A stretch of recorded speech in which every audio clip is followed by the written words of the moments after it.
guys, this is Hector Cotto from Vector Shot Studios in collaboration with Photigy. Today we're gonna transform these images here into this image here. As you can see, we have a lot of work to do, so let's get going. Alright guys, and here we are in Lightroom where we are going to start with our process of editing this image. As you can see here, I have some images. Don't worry about this. These are the previous project that I was doing. We're going to focus on the green ones and the blue ones. So the green ones are the focus stacking images that I took, so I could have the image focused from the front all the way to the back. So we have to put them together, and then here I have a couple of reflections and stuff that I wanted to add to the image. This is what these blue images you see here are about. The first thing we're gonna do now is go to the Develop tab, and we're going to, first of all, you can see here I made some adjustments to this image. I did some white balance by clicking on this color picker and clicking on a white surface, and it will the Lightroom will calculate more or less what the actual white color should be for the whole image. This is an approximate. Then after I made the white balance, I gave it a little bit of contrast. I took the highlights out, raised the shadows so I could recover a little bit of the cap details there. I raised a little bit of the white so I could counter the highlights that I took down quite a bit, actually full. And then I brought the blacks a little bit down to again counter the shadows that I raised. So this is something that you should pay attention to. If you see whatever I touch in the highlights, the white has to go the other way. The same thing for the shadows and the blacks. If I go this way, the blacks are gonna go this way. That way you achieve a really balanced and contrasty image. That's what we want. We want impact. We want to show the image in all this splendor. So that's necessary. I didn't touch anything else here because these settings I will handle later on. Once I finish the whole composition, then I come here and I give the final touches. So in order to do the focus stacking, I will click on the first photo, press Shift, click on the last one, right click, export, and export to Helicon Focus. Now, please keep in mind that you should have Helicon Focus installed in your computer. You should have it synced with Lightroom. There are other tutorials about this process, so you can check those out and see how it's done. Once you have that done, then you can export whatever images you want to Helicon, and the program is gonna open and we'll do the focus stacking. Now we are in Helicon. You can see all the images here. To this side, everything is selected. Here you can unselect if you think that one of those images you don't need. In this case, I'm gonna use every image. The method I'm gonna be using is the depth map, so method B. This one is the one that I like the most, but for me this is the best. This one, the method C, is good too, but it gives me some radial artifacts. Sometimes it works, sometimes it doesn't. So I tend to go with a depth map, and I have really good results with this one. The radius is going to be in 8, the smoothing in 4, and all you have to do is click render. It will do its thing, and now we're good. So if you click on the image, you can see the job that it did. You make sure that everything is okay. Sometimes you will get some artifacts here and there that needs to be fixed manually, but this time Helicon did a really good job. There you go. Now we click this icon over here, we save it,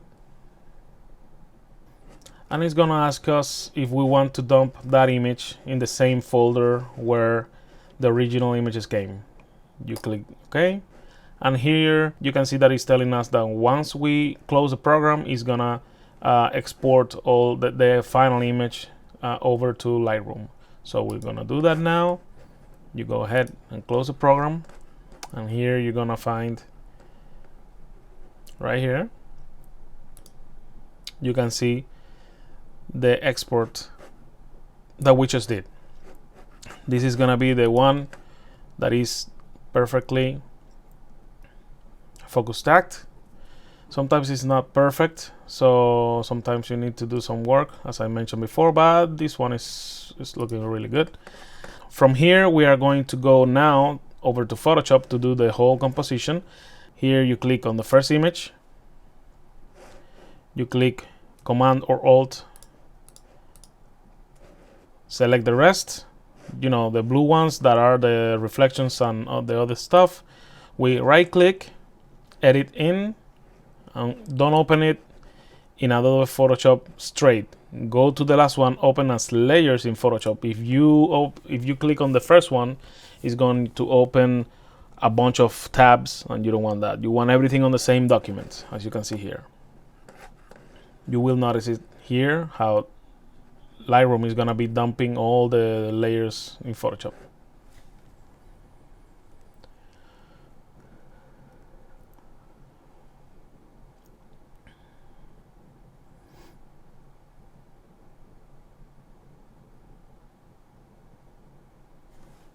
And I believe it finished.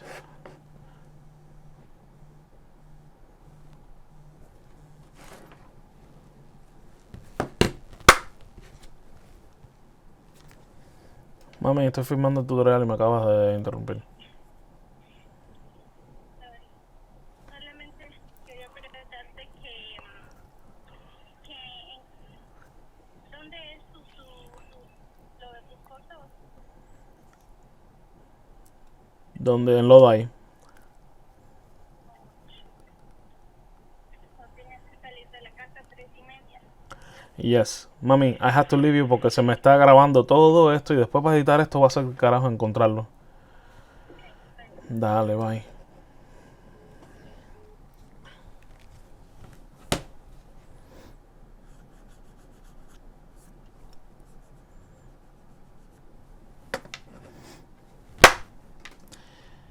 So let me, I'm going to take off the property and these two, so we have more space to work with the layers. So as you can see here, I have the TIFF. This is the focus stacked image. This one I'm going to put it on the back, and all these guys I'm going to pressing the Option key. I'm going to click on the mask button, and immediately, instead of giving me a white mask, it's gonna give me a black mask, and it's gonna hide that layer. Holding the Option key again, I will drag down and copy it. This means that right now we're watching. This means like right now we're seeing this image here, not the rest. The rest is hidden with these masks. Okay. So I want to do a couple of things here. First, I want to check how's the state of the whole object. So you can see here it has a lot of flaky stuff, a lot of dust. You can see better here in this side. For the rest is pretty good. For the rest is pretty good. For the rest is pretty good. Not too many issues here. The box maybe fix this. We need to fix these scratches. At the end, we're going to substitute the background. Why do I do the photos with the background, with the color that I'm going to use in the final image, but you know, instead substituting it? The thing is color and light. I want to achieve as closest as I can the color and the light of the original background, but I'm going to teach you how to do it uh, in Photoshop, so it's gonna look natural, it's gonna look better, and you won't have this all these squiggly things and the defects that the paper have. You see, it's easier to do it that way. So that's what we're gonna do. Next, let's clean the bottle, and I see you on the other side.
So far, so good. I cleaned the whole thing. I'm happy with the result. Remember, you have to put more effort doing this kind of stuff. I won't do it like a deep clean of the whole bottle because it will be too tedious for you. Please know that the more effort you put into the cleaning of the object, the best it's gonna look, the more professional. So take your time, do this consciously, and you're gonna get a really good result. Now I'm going to go to the next step. I'm going to do some of the composition that needs to be done to achieve a really professional image in the end. For that, I'm going to start exploring what did I do here.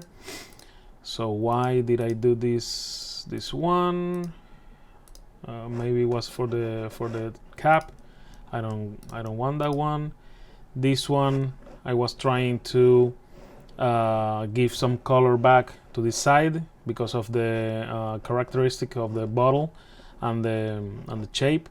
The light from the background, which is what you see here in this color, wasn't refracting or refracting properly on this side. So I have to place one golden card on the back on an angle to try and bring that side on. Let me see what I did in this one. I did the same, but in another position. This one has a little bit more hot spots. At this point, this comes down to preference. I think I'm going to go with this one. I don't like the hot spots too much here and here, although they look cool, but if you realize it, this side here is way more upbeat than the main part of the bottle. So I don't like this. I'm not gonna use it.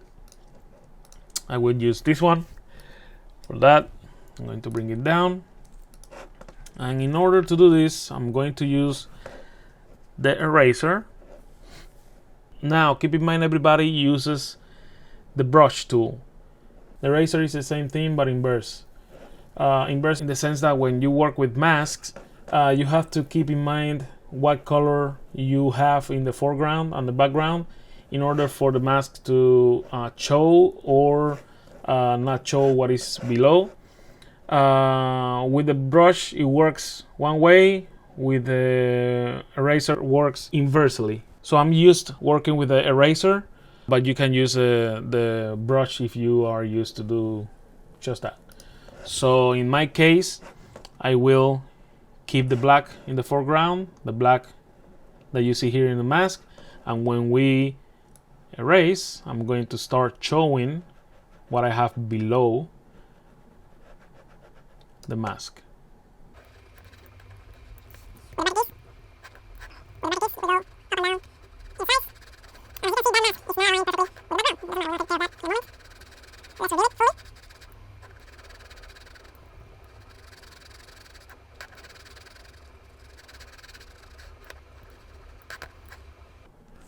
Now I believe this image is smaller.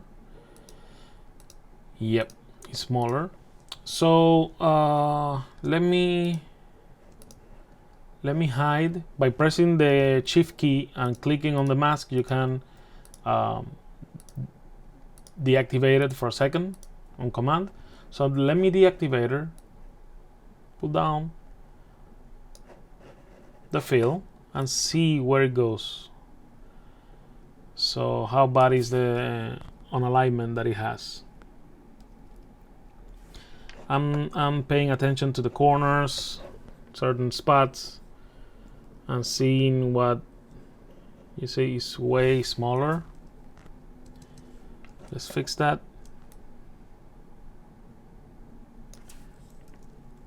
You can do this with the auto alignment in Photoshop. Right now I'm doing it manually. I'm not gonna waste time doing that. Sometimes it's not perfect, so I don't mind doing it manually for a second for the sake of this tutorial. You can see right now is fitting way better. Remember, we are only showing this rectangle right here, so it's not a big deal that the rest of the image is not fully aligned. There I think is perfect. Let's see. Yep, yeah, that works. So you can see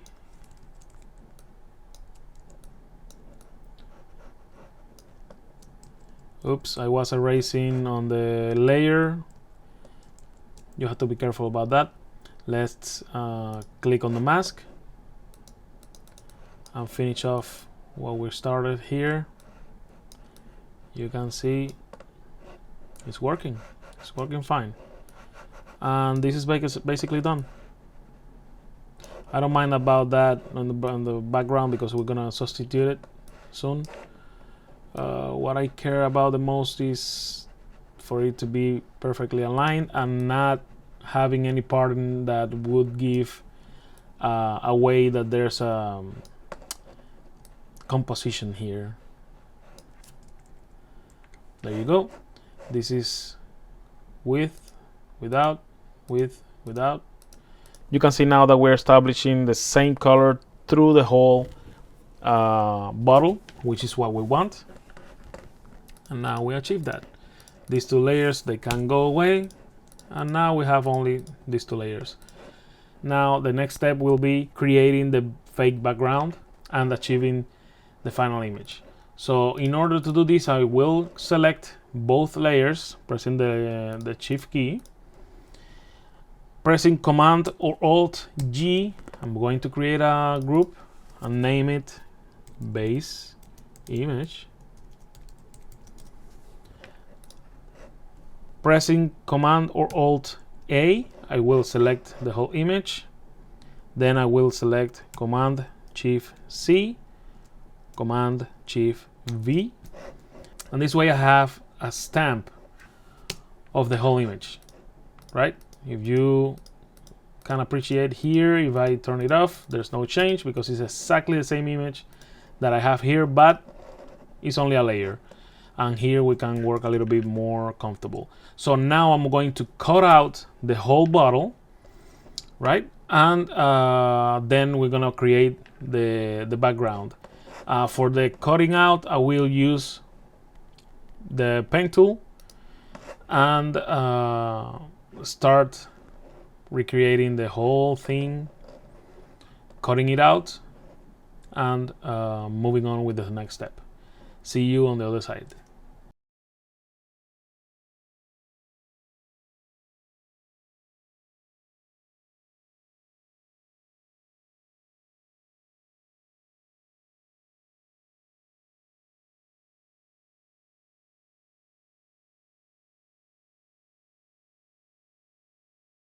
So now we have the image without the background, as you can see here.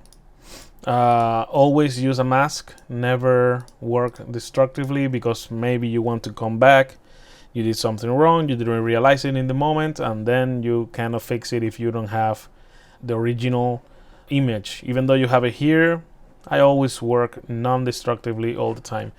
So now that we have here this the image without the background, now let's create the background that we want to create.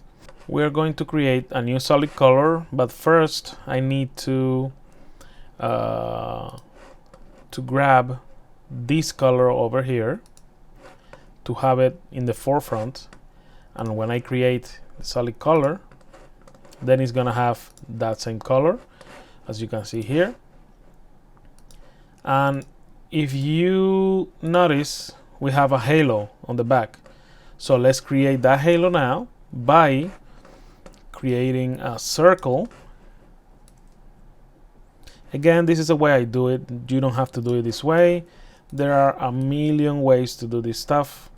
So having the circle created, I will double click on the little square there, and I'm going to pick the color near to the bottle, because as you can see, this is a hot spot that I put on the image, and the true color of that hot spot is way in the center. So I'm going to grab this here, that is the actual color. As you can see here, is blending, and I'm going to filters, blur, Gaussian blur. It's going to ask me if I want to convert it into a smart object or rasterize it. I'm going to work non-destructively, so I'm going to choose smart object, and here I'm going to mimic the amount of blurriness, more or less, that background has. I'm going to put it on top of the actual background, and I'm going to align it. Pressing Command or Alt T, I'm going to enlarge it a little bit. I think, yep, that's more or less it.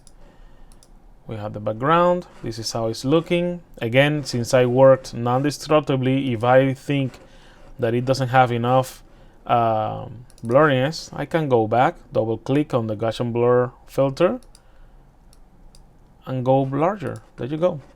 This is why we work non-destructively all the time.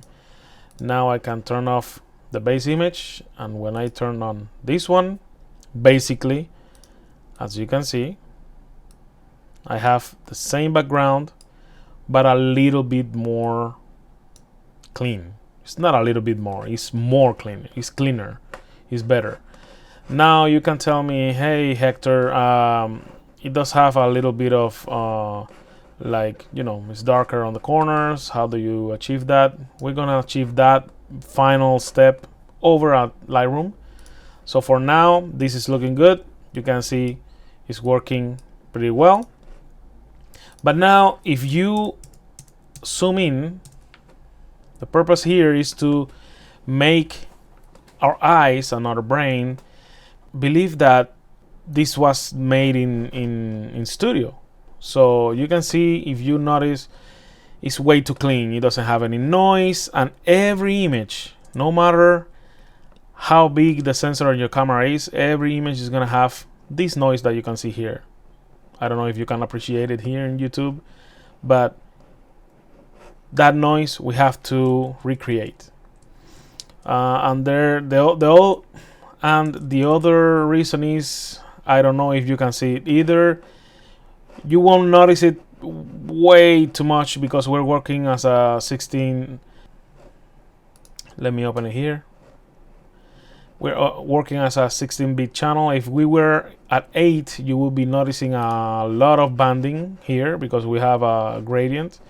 But even though you cannot appreciate it too much here because we are at 16, it's there. So one way to really bring that banding down is by creating noise, and making that noise will help us also blend the image, the original image, with our made up background. How do we create the noise?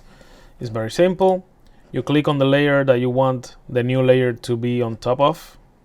We create new layer. We go to edit, fill, and from the drop down menu you're gonna select 50% gray, overlay 100%, hit OK, and you have this ugly gray right here. Doesn't matter. You go to the blending modes and you click overlay. After that, you're going to right click, convert this layer to a smart object. Once you have that layer as a smart object, then you're going to go to filter, noise, add noise.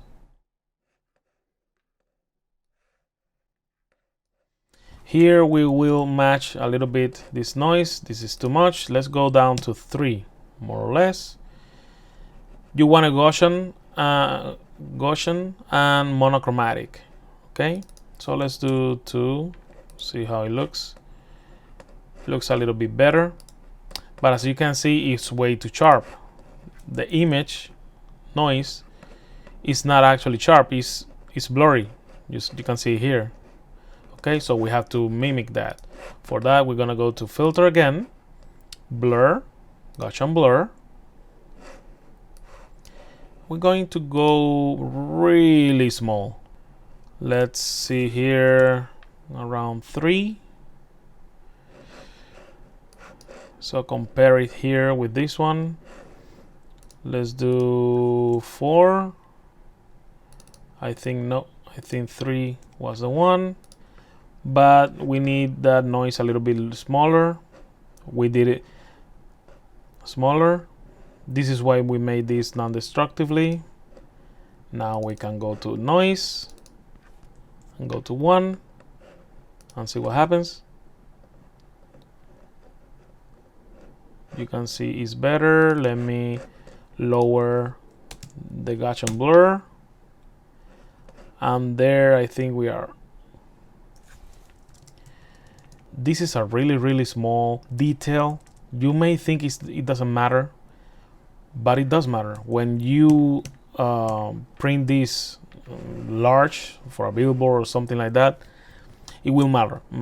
It will matter. So all these details are really important.